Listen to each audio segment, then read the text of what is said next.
I'm back, and we will create a perfect attacking tactic, getting your strikers to score goal after goal. According to FBref, they have the second best expected goal difference per 90 in Europe's top 5 leagues, behind Bayern. It's exciting, and as football managers in Football Manager, we're going to create our own Inter Milan tactic, breaking records, scoring goals, and lifting trophies. So, let's get stuck in. So I guess I have to address why I've been gone for so long. There's two reasons. One, I'm a new man now.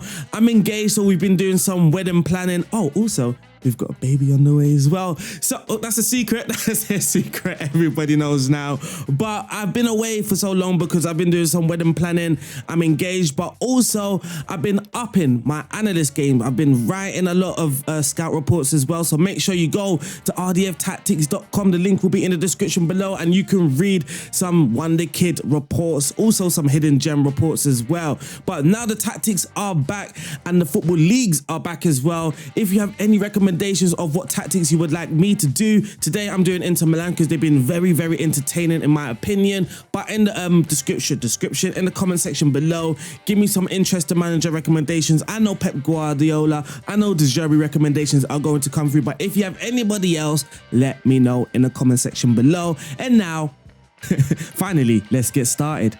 So this is my Inter Milan scout report. What I've got here is what I saw during watching Inter Milan's most recent 2 games, and I saw some clips from the first game as well. But we've got a scout report of things that I want to translate from real life into Football Manager. So the philosophy, the formation, Inter Milan have been using the 3-5-2 or the 3-1-4-2 with their register just in front of their back three. When building up from the back, Inter would attempt to play out from the back, but will kick it long if there are no free options. They would look to pounce on the second ball when they do go long. When building out from the back three would spread when the goalkeeper has the ball. The right side of central midfielder, often Barella, drops into the right back position, which creates a central passing lane. Interestingly, the central defender would move ahead of the central defensive midfielder, creating a counter movement in attempts to create depth and space for central progression.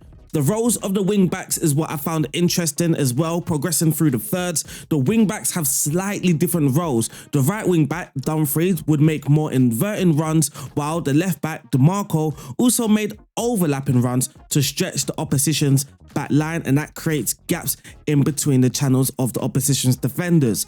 Inter Milan look for ways to create gaps in the opposition's first line and second line of defense to progress through central areas. So when Inter Milan were building up from the back, typically most teams or possession-based teams will kind of use the width of the pitch, but Inter Milan like to progress through vertically.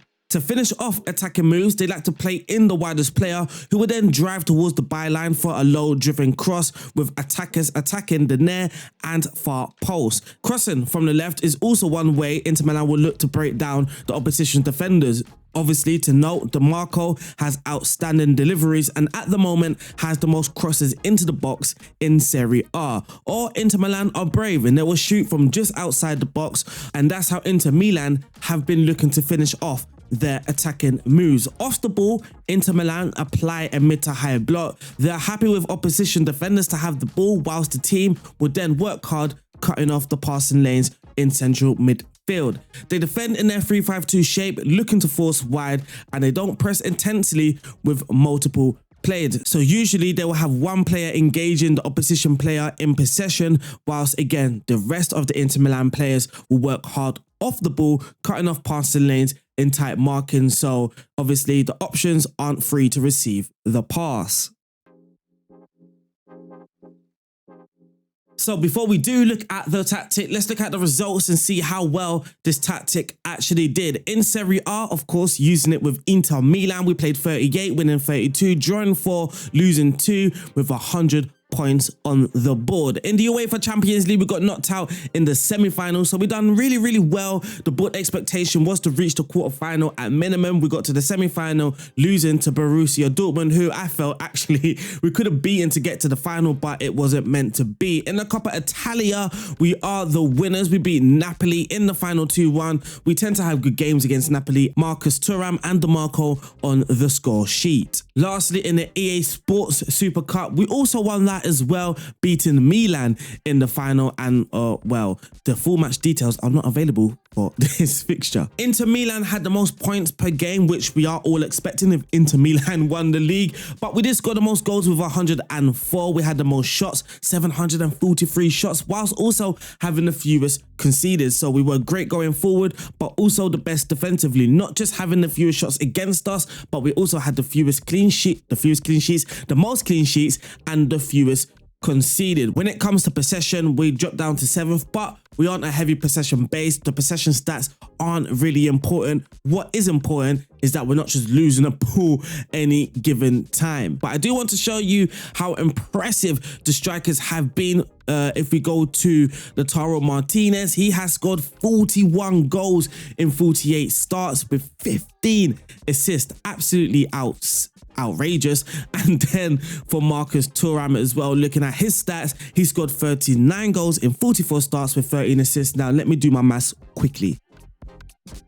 I done my maths, and that is 108 goal contributions in 90 appearances. Absolutely insane. But now let's break down that tactic.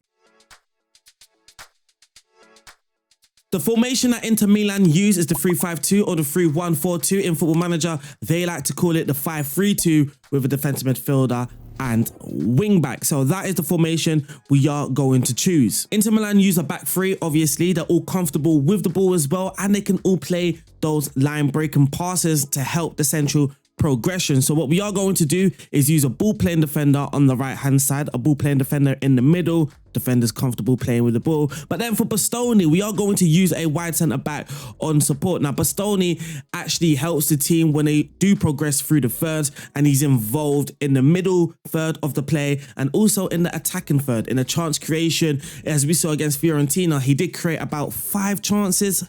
I'm guessing 5 to 7 chances. So that is the role that we are going to use for Bastoni. For DeMarco, we're going to leave it on the wing back on support. Their fullbacks are very, very narrow, which is what I found very interesting. At times, you do see DeMarco in the central area here with Dumfries. In the Fiorentina game, Dumfries got a shot assist by, well, giving the ball to DeMarco in the sort of central area here, and DeMarco had a shot on goal with his tasty left foot. But for DeMarco, we are going to use a wing back on support. We are going to ask him to sit more narrow. But then for Dumfries, we are going to use an inverted wing back on attack, and that is going to help with some underlapping runs, because DeMarco did also make some overlapping runs during those 90 minutes. Now in defensive midfield, for the Hakan role, I keep mentioning or naming in the role Regista, and that is exactly the role that we are going to use. He likes to collect the ball from the back three, but he also likes to move and find spaces to collect the ball from any player, and he likes to constantly create chances or progression chances for Inter Milan to progress forward and get up the pitch. And so that is the role that we are going to use for Hakan. For Henrik Mkhitaryan, I'm naming basically the starting 11 from the last game against Fiorentina. He does a role in central midfield, and Inter in Italy, they like to use Mazzalas, especially when it comes to a 3-man midfield or a diamond midfield. And that is again exactly the role that we're going to use for Henrik Mkhitaryan. We are going to use a Mazzala, someone that can drift out wide. Of course, with DeMarco playing sometimes centrally as well, Henrik Mkhitaryan can break the opposition's defensive shape by drifting out into those wider areas. And then in the middle, we've got our hard-working midfielder. Now, I originally started Nico Barella as a box-to-box midfielder, but we're actually going to change it to a ball-winning midfielder. And what he does quite often, we're going to operate in a mid-block or a high block. And what he does quite often is work hard once our first line of press is beaten. Lastly, up top on the right hand side, we're going to use an advanced forward for Lilian Thuram. For Marcus Thuram, he's going to stay on the line of defenders and just be on the shoulder, breaking through, waiting for any through pass and being a main goal scorer. But also Lautaro Martinez, who is currently on form. This partnership at the moment is on fire in Serie A, and Martinez is going to be a complete forward, dropping deep, linking play, being a goal scorer, hitting long shots, just has the freedom to do mostly what he likes. And this here are the player roles for the Inter Milan tactic. So our mentality is going to be positive. You can kind of keep it on balance. Now, to note, this tactic should really only be used with decent teams. I did do a 8-game test with Lille. We can see the results at the very end of this video, but you should really be a decent team, because for one, you're going to have two central midfielders that like to roam from the position often, so they need to have good decision making, good off the ball movement.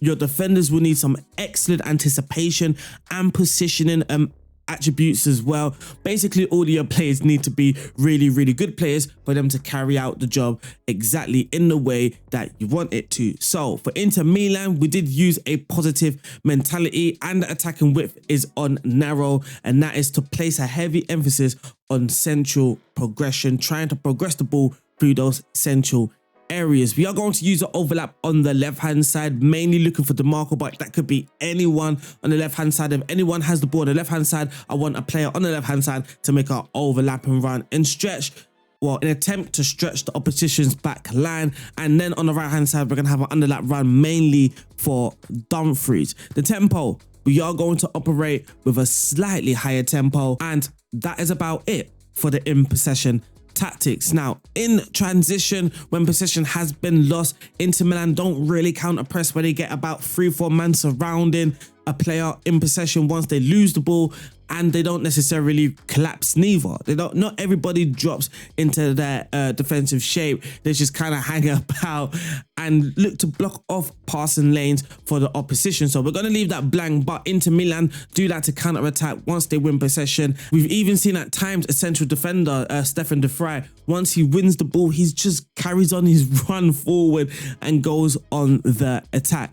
And then the goalkeeper in possession, which is going to ask him to distribute the ball quickly. Out of possession, we are going to use a high press. Now in Football Manager, there's no high to or mid to high block. So in game, you can kind of just drop it to a mid block, but we're going to start off as a high press. And we're not going to be overly aggressive, because Inter Milan are not overly aggressive. And we are going to drop off more. That is mostly a Football Manager instruction, because I just felt that my central defenders just left the AI striker to make runs. So again, in a bid to stop that, I've just asked my defensive line to drop off more in those key moments. It didn't completely solve the issue, but I guess it kind of helped. So that there is the Inter Milan tactic, the main one. We do have a second one, of course, when you're playing those bigger, those tougher teams away from home. In my case, that was Napoli, that was Milan, that was Juve, that was Arsenal in the Champions League. But as you can see here, we've made some slight changes. Now the right back, the inverted wing back, is now on support. Our DM is a DLP on defend, and our two strikers are both on the attacking duty, whereas last time the central forward was on support, now he's on attack to make us a bit more direct. We have dropped the mentality as well from positive to balance. And of course, you're going to get those tactics, both of those, in the download folder when you download this tactic. We all love a win against our fiercest rivals, in Inter Milan battered AC Milan on this occasion, having 24 shots at goal, 9 on target, and with an XG of 1.99. We did score 3 goals. We won 3-0 with a goal disallowed as well. So to start off the clip, we can see Martinez, look how deep he is, trying to link up play. Here's a Sherby, back to Martinez, the Marco now, and Sherby. Let's get the ball into the middle. There we are, Alsani. There's Nico Barella finding space in the middle, Bastoni back to Sherby, plays a lovely ball over the top. Barella through and goal. That was a lovely goal. Now for the second goal, here's Alsani. Plays it to Bastoni, into Nico Barella, through the middle again. Hakan Chanon. Oh, that's a nice finish, but where is he playing? Up front. Up front. And for the last goal, Arnautovic. Here's Cuadrado, plays it into Arnautovic. He whips it in. Martinez, simple as you like. Being a gunner, it hurts to see Arsenal lose, especially 4-1. But I guess this kind of demonstrates how well the tactic can go. So let's watch the goals that we scored against Arsenal before we lock off. So Martinez again starts in a deeper area, starting a lot of these moves in those deeper areas. Here's Hakan. Hakan looks for DeMarco. DeMarco looking for Thuram over the top. Zinchenko wins the header. Poorly though, into Darmian. He plays it into Thuram. That looked offside, but of course, it's an onside goal. Here's the second highlight now. Here's Darmian. Is it Darmian? Darmian? God knows. It's Thuram though. Ramsdale's got to be doing... Oh, it's an own goal. I was going to say Arnautovic into a Sherby. Benjamin Pavard, Hakan Çalhanoğlu. What a pass, what a finish, cool and composed by Thuram. And for the fourth and last goal, here is Hakan Çalhanoğlu, whips it in for Arnautovic at the far post. And yes, we did a brief test with a different club. So I went to Lille in Ligue 1. Now, they're not necessarily set up for this sort of tactic here, a back three. They don't actually have three very good defenders, but we have scored the third most goals so far with 1 goal conceded. Jonathan David scoring 6 goals in 11 start. Who is the other striker? Again, the other striker is not really a striker. Adam Unas, now he's playing up front. He scored 5 goals in 8 starts in Ligue 1. We've won 8 out of 8, and then PSG obviously on top. We've only conceded 1, so that is a good thing. If you guys have enjoyed this, make sure you are subscribed. Make sure you like this video. Don't forget in the comment section to leave your recommendations. I'll see you guys soon. Stay safe. God bless. Peace out.